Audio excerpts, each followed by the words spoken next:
ರೈತರ ಹೋರಾಟಕ್ಕೆ, ರೈತ ಸಂಘಕ್ಕೆ, ಅನ್ನದಾತನ ಹೋರಾಟಕ್ಕೆ, ಈ ಒಂದು ಹೋರಾಟದ ನೇತೃತ್ವವನ್ನ ವಹಿಸಿರುವಂತಹ ಪರಮ ಪೂಜ್ಯ ಶಶಿಕಾಂತ್ ಪಡಸಲಗಿ ಅವರೇ, ರೈತ ಸಂಘದ ಎಲ್ಲ ಮುಖಂಡರೇ,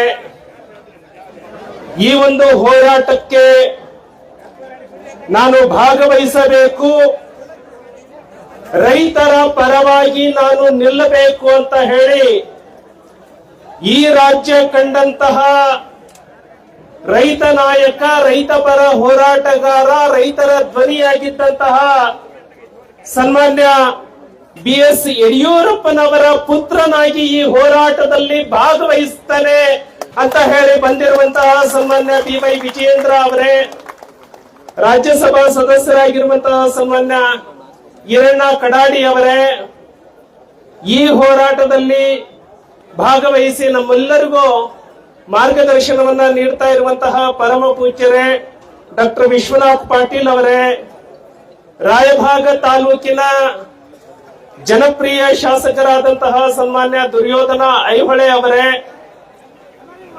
ಈ ಹೋರಾಟದಲ್ಲಿ ಭಾಗವಹಿಸಿರುವಂತಹ ಪ್ರತಿಯೊಬ್ಬ ರೈತ ಬಂಧುಗಳೇ, ನಿಮ್ಮೆಲ್ಲರ ಪಾದಕ್ಕೆ, ರೈತ ಈ ಜಗತ್ತಿನ ಹಸಿವನ್ನ ನೀಗಿಸುವಂತವನು, ಹಾಗಾಗಿ ಕಣ್ಣಿಗೆ ಕಾಣುವ ದೇವರು ಅಂತ ಯಾರಾದ್ರೂ ಇದ್ರೆ ಅದು ರೈತರು ಅಂತ ಹೇಳಿ ಭಾವಿಸ್ತಾನೆ. ಎಲ್ಲ ರೈತರ ಪಾದಕ್ಕೆ ವಂದನೆಯನ್ನ ಸಲ್ಲಿಸ್ತಾ ಮಾಧ್ಯಮದ ಮಿತ್ರರೇ, ನಾನು ನಮ್ಮ ನಾಯಕರು ಬಂದಿರುವಾಗ ಜಾಸ್ತಿ ಮಾತನಾಡೋದಿಲ್ಲ. ಹೋರಾಟದ ನೇತೃತ್ವವನ್ನ ವಹಿಸಿರುವಂತಹ ನಾಯಕರು ಎಲ್ಲವನ್ನ ನಿಯಂತ್ರಣ ಮಾಡ್ತಾ ಇದ್ದಾರೆ. ನಾನು ಹೇಳುವಂತದ್ದು ಇಷ್ಟೇ, ನೀವು ಮಾಡ್ತಾ ಇರುವಂತಹ ಹೋರಾಟ ಇದು ನ್ಯಾಯಯುತವಾಗಿದೆ. ನಿಮ್ಮ ಹೋರಾಟದ ಜೊತೆಗೆ ನಾವೆಲ್ಲರೂ ಕೂಡ ಕೊನೆಯವರೆಗೂ ನಿಲ್ತೇವೆ ಅನ್ನುವಂತಹ ಮಾತನ್ನ ನಾನು ಇಲ್ಲೇ ಹೇಳ್ತಾನೆ. ಆತ್ಮೀಯ ಬಂಧುಗಳೇ, ನಿರಂತರವಾದಂತಹ 6 ದಿನಗಳವರೆಗೆ ಹೋರಾಟ ನಡೆದಿದೆ. ನಾನು ಮಾಧ್ಯಮದ ಮೂಲಕ ತಿಳಿದುಕೊಂಡೆ, ಇಷ್ಟು ದೊಡ್ಡ ಹೋರಾಟ. ಮೊದಲು ನಾವೆಲ್ಲ ಹೋರಾಟಕ್ಕೆ ಮುಧೋಳಕ್ಕೆ ಹೋಗ್ತಿದ್ವಿ, ಆದರೆ ಬೆಳಗಾವಿ ಜಿಲ್ಲೆಯ ಗಡಿಯಲ್ಲಿ ಇಷ್ಟು ದೊಡ್ಡ ಹೋರಾಟ ಯಾವುದಾದ್ರೂ ನಡೆದಿದೆ ಅಂದ್ರೆ ಅದು ಇವತ್ತಿನ ಹೋರಾಟ ಅಂತ ಹೇಳಿ ನಾನು ಹೇಳ್ತೇನೆ. ಅದಕ್ಕೆ ಮತ್ತೊಮ್ಮೆ ನಿಮಗೆ ಅಭಿನಂದನೆಯನ್ನ ಸಲ್ಲಿಸ್ತಾ ಇದ್ದೇನೆ.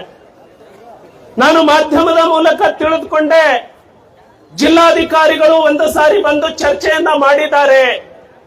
ಜಿಲ್ಲಾಧಿಕಾರಿಗಳು ಫ್ಯಾಕ್ಟರಿಯ ಮಾಲಕರ ಜೊತೆಗೆ ಮಾತನಾಡಿ 200 ರೂಪಾಯಿ ಹೆಚ್ಚಿಗೆ ಕೊಡಿಸ್ತೇನೆ ಅನ್ನುವಂತಹ ಮಾತನ್ನ ಹೇಳಿದ್ದಾರೆ ಅಂತ. ಆದರೆ ಇಷ್ಟು ದೊಡ್ಡ ಹೋರಾಟ ನಡೆದಾಗ, ಸಾವಿರ ಸಂಖ್ಯೆಯಲ್ಲಿ ರೈತರು ಇದ್ದಾಗ, ಈ ಸುತ್ತಮುತ್ತಲಿನ ಎಲ್ಲಾ ಜಿಲ್ಲೆಯ ರೈತರು ಇಲ್ಲಿ ಬಂದು ಹೋರಾಟದಲ್ಲಿ ಭಾಗವಹಿಸ್ತಾ ಇರುವಂತಹ, ನಾನು ಕೇಳಿದ DC ಅವರು ಬಂದಾಗ 1 ಲಕ್ಷದಷ್ಟು ರೈತರು ಬಂದಿದ್ರು ಹೋರಾಟದಲ್ಲಿ ಅಂತ. ಇಂತಹ ಹೋರಾಟ ಇಷ್ಟು ದೀರ್ಘವಾಗಿ ನಡೆದರೂ ಕೂಡ ಶುಗರ್ ಕೇನ್ ಕಮಿಷನರ್ ಇಲ್ಲಿಗೆ ಬರಬೇಕಾಗಿತ್ತು, ರೈತ ಮುಖಂಡರ ಜೊತೆಗೆ ಮಾತನಾಡಬೇಕಾಗಿತ್ತು, ಸಕ್ಕರೆ ಸಚಿವರು ಇಲ್ಲಿಗೆ ಬರಬೇಕಾಗಿತ್ತು, ರೈತ ಮುಖಂಡರ ಜೊತೆಗೆ ಮಾತನಾಡಬೇಕಾಗಿತ್ತು, ಉಸ್ತುವಾರಿ ಸಚಿವರು ಬರಬೇಕಿತ್ತು, ರೈತ ಮುಖಂಡರ ಜೊತೆಗೆ ಮಾತನಾಡಬೇಕಾಗಿತ್ತು ಅನ್ನುವಂತಹ ನನ್ನ ಅಭಿಪ್ರಾಯವನ್ನ ವ್ಯಕ್ತಪಡಿಸ್ತಾನೆ. ಮಾತನಾಡುವಾಗ ಬಹಳಷ್ಟು ಜನ ಹೇಳಿದ್ರಿ, ಮಾತನಾಡುವಾಗ ನಮ್ಮ ಪೂಜಾರ್ ಅವರು ಹೇಳಿದ್ರು, ಬಿಜೆಪಿ ಪಕ್ಷದವ್ರದ್ದು ಇಷ್ಟು ಕಾರ್ಖಾನೆಗಳು ಇದಾವೆ ಅಂತ ಹೇಳಿ. ಮಾನ್ಯ ರಾಜ್ಯಾಧ್ಯಕ್ಷರು ಸ್ಪಷ್ಟವಾಗಿ ಇದನ್ನ ಮಾಧ್ಯಮಕ್ಕೆ ಈಗಾಗಲೇ ಹೇಳಿಕೆಯನ್ನ ಕೊಟ್ಟಿದ್ದಾರೆ. ನಾನು ಈ ಹೋರಾಟಕ್ಕೆ ಬಂದಿದ್ದು ರೈತರ ಪರವಾಗಿ, ರೈತರಿಗೆ ಧ್ವನಿ ಸೇರಿಸಬೇಕು ಅಂತ ಬಂದಿದ್ದೇನೆ ಹೊರತಾಗಿ ಅದು ಯಾವುದೇ ಪಕ್ಷದ ಶಾಸಕರು ಅಥವಾ ಪಕ್ಷದ ನಾಯಕರು ಶುಗರ್ ಫ್ಯಾಕ್ಟರಿಯನ್ನ ಇಟ್ಕೊಳ್ಳಿ ಅವರ ಪರವಾಗಿ ವಾರಸುದಾರಿಕೆ ಮಾಡಲಿಕ್ಕೆ ನಾನು ಇಲ್ಲಿ ಬಂದಿಲ್ಲ ಅಂತ ಹೇಳಿ ಈಗಾಗಲೇ ಮಾಧ್ಯಮಕ್ಕೆ ಹೇಳಿದ್ದಾರೆ. ಹಾಗಾಗಿ ನಾನು ಕೇಳುವಂತದ್ದು ಇಷ್ಟೇ ಇದೆ. ಏನು ರೈತರು ಬೇಡಿಕೆಯನ್ನ ಇಟ್ಟಿದ್ದಾರೆ, ಇದು ನ್ಯಾಯಯುತವಾದಂತಹ ಬೇಡಿಕೆ ಇದೆ.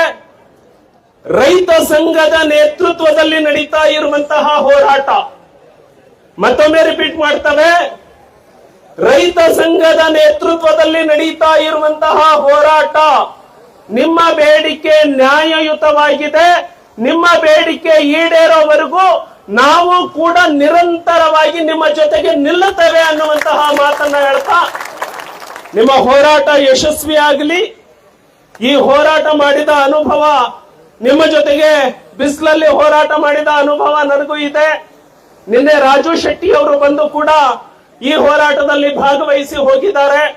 ಹಾಗಾಗಿ ಇದು ತಾರ್ಕಿಕ ಅಂತ್ಯಕ್ಕೆ ಹೋಗುವವರೆಗೆ, ರೈತರಿಗೆ ನ್ಯಾಯ ಸಿಗುವವರೆಗೆ ನಾವು ಕೂಡ ನಿರಂತರವಾಗಿ ನಿಮ್ಮ ಜೊತೆಗೆ ಹೋರಾಟದಲ್ಲಿ ಇರ್ತೇವೆ, ಇದಕ್ಕೆ ಬೆಂಬಲವನ್ನ ಕೊಡ್ತೇವೆ ಅನ್ನುವಂತಹ ಮಾತನ್ನ ಹೇಳ್ತಾ, ನನಗೆ ಮಾತನಾಡಲಿಕ್ಕೆ ಅವಕಾಶ ಮಾಡಿಕೊಟ್ಟಿದ್ದಕ್ಕೆ ತಮ್ಮೆಲ್ಲರಿಗೂ ವಂದಿಸ್ತಾ ನಾನು ಮಾತನ್ನ ಮುಗಿಸ್ತಾನೆ. ನಮಸ್ಕಾರ.